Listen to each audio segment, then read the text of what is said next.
హల్లెలూయా. దేవునికి స్తోత్రం. మీకు అందరికీ కూడా నా యొక్క శుభాభివందనాలు తెలియజేస్తున్నాను. ప్రియ దేవుని సంగమ, అనుదిన ఆత్మీయ ఆహారముగా ఈరోజు దేవుని యొక్క వాక్కు లూకాసు వార్త 11వ అధ్యాయము 9వ వాక్యము. అడుగుడి మీకియ్యబడును.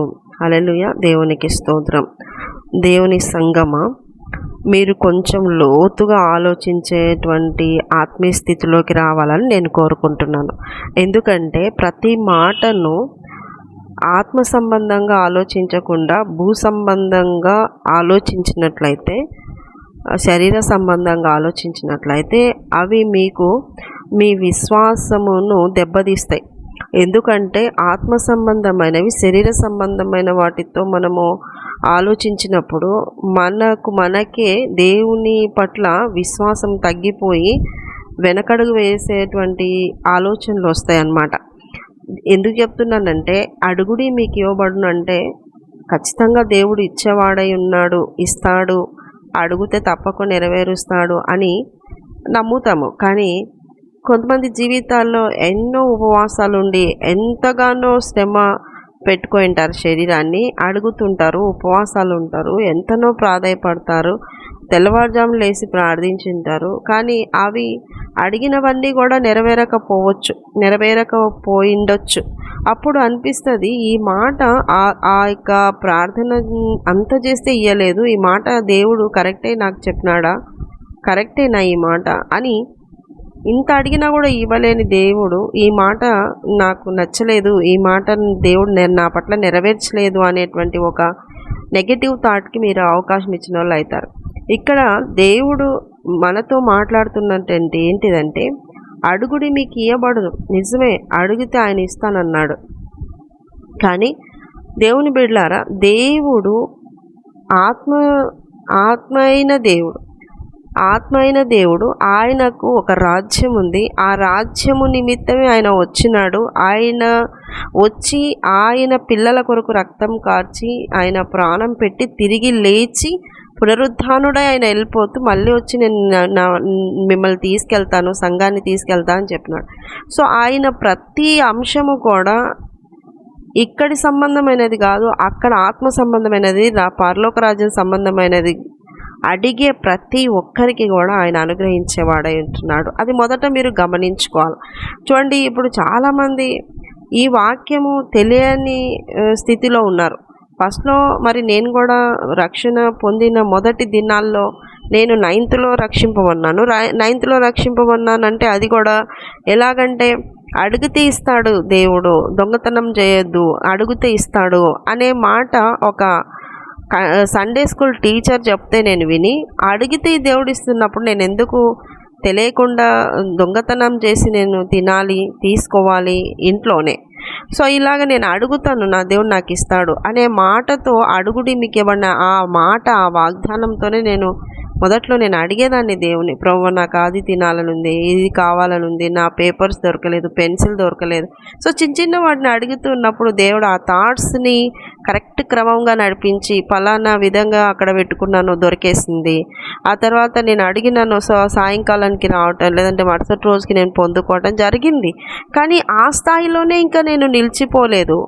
ఇంకా తర్వాత నేను అడగాల్సినవి ఇంకా చిన్నవి, నేను ఈ లోక సంబంధమైనవి, శరీర సంబంధమైన నేను ఎందుకు అడగాలి? నా దేవుడు ఇస్తున్నాడు అంటే శరీర సంబంధమైన వాటితోనే అడిగి నేను అక్కడే ఉండొద్దు, ఆత్మ సంబంధంగా నేను అడగాలి అనేసి నేను అడుగుతూ వచ్చాను. ప్రభువా, వాక్యం అర్థం అవ్వటం లేదయ్యా, అర్థమయ్యేటట్లు నాకు సహాయం దయచేయి అయ్యా. ఎంత వాక్యము చదువుతున్నా కూడా దాన్ని కరెక్ట్గా గ్రహించే మనసు నాకు దయచేయి అయ్యా. నేను ఎదగాలి అయ్యా, నేను నిన్ను చూడాలయ్యా అయ్యా, నీ ఆత్మను నేను పొందుకోవాలి, పరిశుద్ధ ఆత్మదేవ నిన్ను పొందుకోవాలి, నాకు పరిశుద్ధాత్మ నీవు ప్రభువా అయ్యా. నేను కూడా ప్రేయర్ చేస్తే స్వస్థత జరగాలయ్యా, నాకున్న బలహీనతలను నేను అధిగమించాలయ్యా.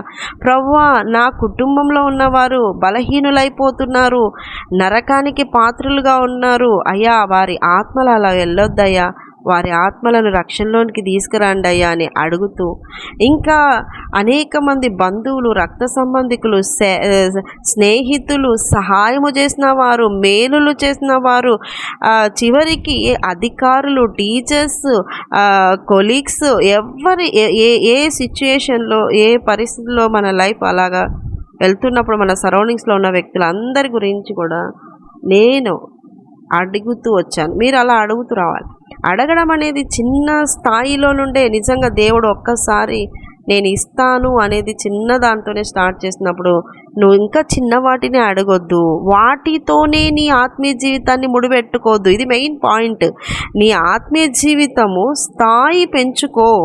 దేవుడు ఇస్తానన్నాడు, అడుగుడి మీకు ఇయ్యబడును, ఇస్తాడు అనే నమ్మకము నీలో కలిగిన తర్వాత నువ్వు ఇంకా ఆ శరీర సంబంధమైన వాటితోనే ముడిపెట్టుకుంటే నువ్వు అక్కడే ఉండిపోతావు.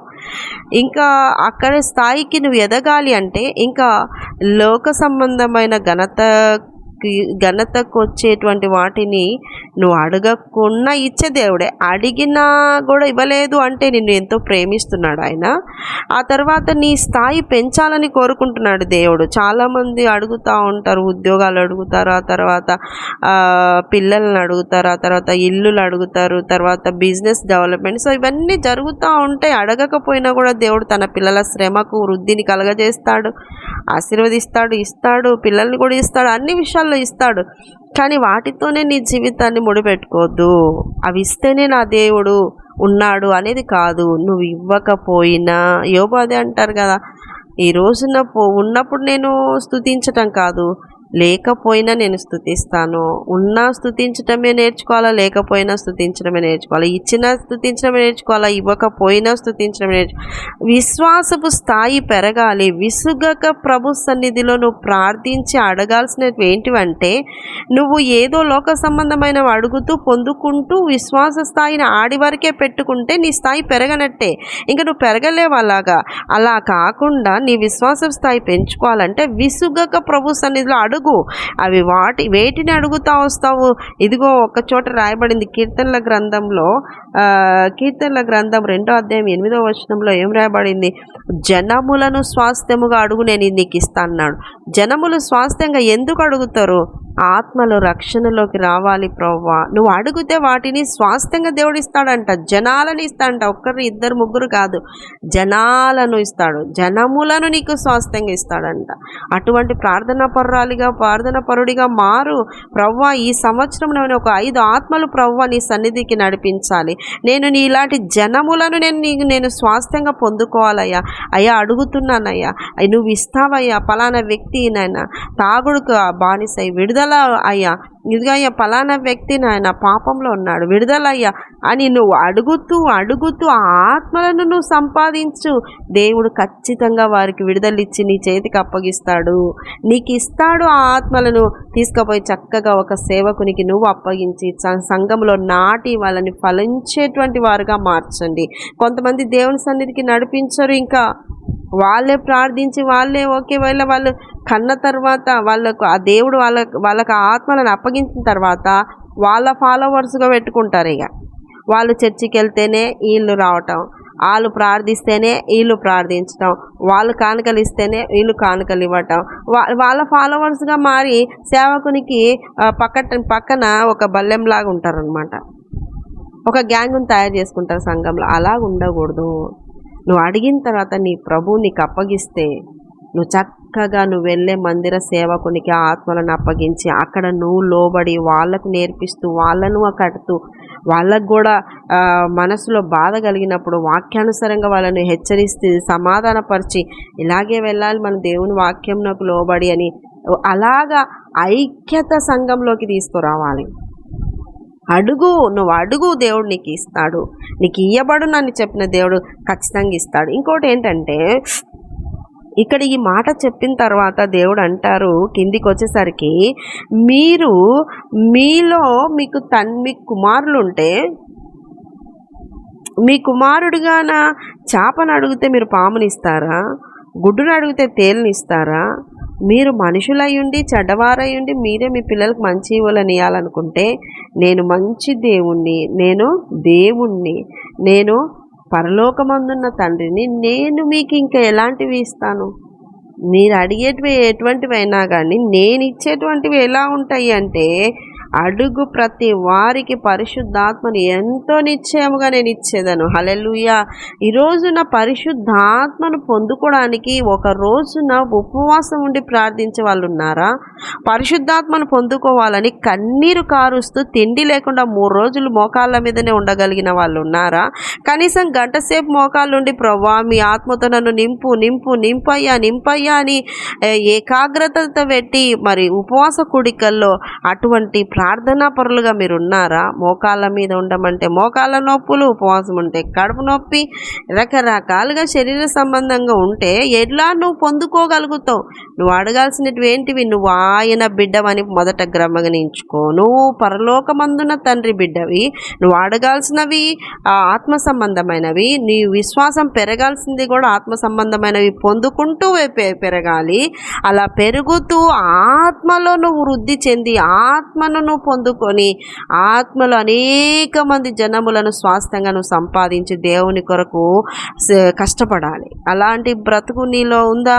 ఎంతసేపు ఉన్న అడుగుడి మీకు ఇవ్వబడునంటే ఎల్కేజీ పిల్లలు అడిగినట్లే ఇంకా 40 ఏళ్ళ విశ్వాసులు కూడా అదే రకమైనటువంటి అడుగుడమే ఉంది. కానీ నలిగి దేవుని కొరకు ఆత్మలను సంపాదించే భారము లేదు.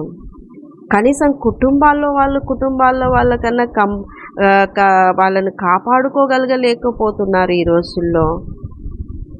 వదులుకొని రాగలుగుతున్నారు. ఒక ఆత్మ మీ ఇంట్లో వాళ్ళ ఆత్మ చూడండి. మీరు ఈ సబ్జెక్ట్ తీసుకో అంటే పిల్లలు ఈ యొక్క గ్రూప్ చేరు అంటే పిల్లలు చేరుతారు. ఇదిగో ఇది వద్దు, ఈ వస్తువు కొనొద్దు అంటే ఇంట్లో వాళ్ళు కొనరు. ఇదిగో అది తీసుకొచ్చుకుందామంటే తెచ్చుకోండి. మందిరమున కొరకు, ప్రార్థనలోకి, వాక్యం కొరకు, ఉపవాస కూడికలకు, ఆదివారం ఆరాధనలకు కూడా ఇంట్లో వాళ్ళను గైడ్ చేయడానికి మీకు ఎందుకు అటువంటి మనసు రావట్లేదు? ఎందుకు వాళ్ళని అలా వదిలేస్తారు? ఈ రోజున నువ్వు నీకు అప్పగించిన ఆత్మలను నువ్వు వదిలేస్తే వారు నరకానికి వెళ్ళి పడితే మరి దేవుడు నిన్ను అడుగుతాడు కదా. నీకు అప్పగించిన ఆత్మలను నువ్వు ఏడ్చి ప్రార్థన చేసింటే నేను వాళ్ళకి సమయం ఇచ్చి నీ చేతికి అప్పగించుంటానని. ఏడ్చేవాళ్ళు కావాలండి.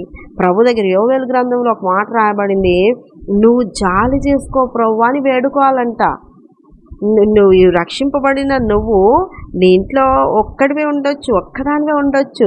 అయ్యా నా కుటుంబం పట్ల జాలి చేసుకో అయ్యా, జాలి చేసుకో అయ్యా, జాలి చేసుకో అయ్యా అని నువ్వు ప్రార్థిస్తూ వాళ్ళను మోటివేట్ చేస్తూ వాళ్ళని మోసుకుంటూ ప్రభు సన్నిధిలో వాళ్ళను వృద్ధిపరిచే విధమైనటువంటి ఆత్మీయ స్థితిలో విశ్వాసంలో ఎదగాలి. అడుగుడి మీకు ఇవ్వబడును. అడుగు ఈ రోజున ప్రభువా నా ఇంట్లో ఆత్మలనే నాకు రక్షణలోకి నడిపించేటువంటి భాగ్యం ఇయ్యయ్యా, జ్ఞానం ఇయ్యయ్యా, ఓపిక ఇయ్యయ్యా, ఓర్పు ఇయ్యయ్యా.